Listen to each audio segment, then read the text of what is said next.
Hello मित्रांनो, ही जी धुरांडी दिसते ही कशाची वाटते? ही आहे डांबर खडीची. आणि डांबर खडी कशी तयार होते हे तुम्हाला मी आज दाखवणार आहे. ही आहे खडी आणि या केशर त्या मशीनच्या माध्यमातून ही खडी अशा प्रकारे अप्परमध्ये टाकली जाते आणि ही खडी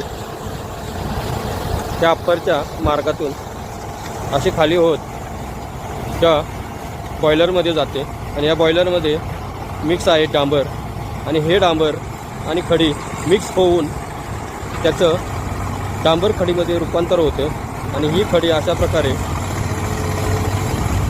डंपरमध्ये भरली जाते. ही बघा,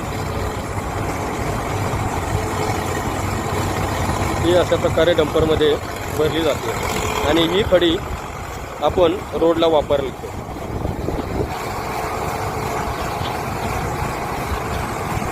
ह्या प्रकारे अशा पद्धतीने खडी क्रेशरवर डांबर खडी आणि त्या प्रकारे धूर बाहेर येतो. अशा प्रकारे या प्रकारची ही प्रक्रिया आहे. तर मी तुम्हाला ही जी प्रक्रिया दाखवली ही जर तुम्हाला आवडली असेल तर तुम्ही सबस्क्राईब करून आणि लाईक करून या व्हिडिओला प्रतिसाद द्यावा ही तुम्हाला नम्र विनंती.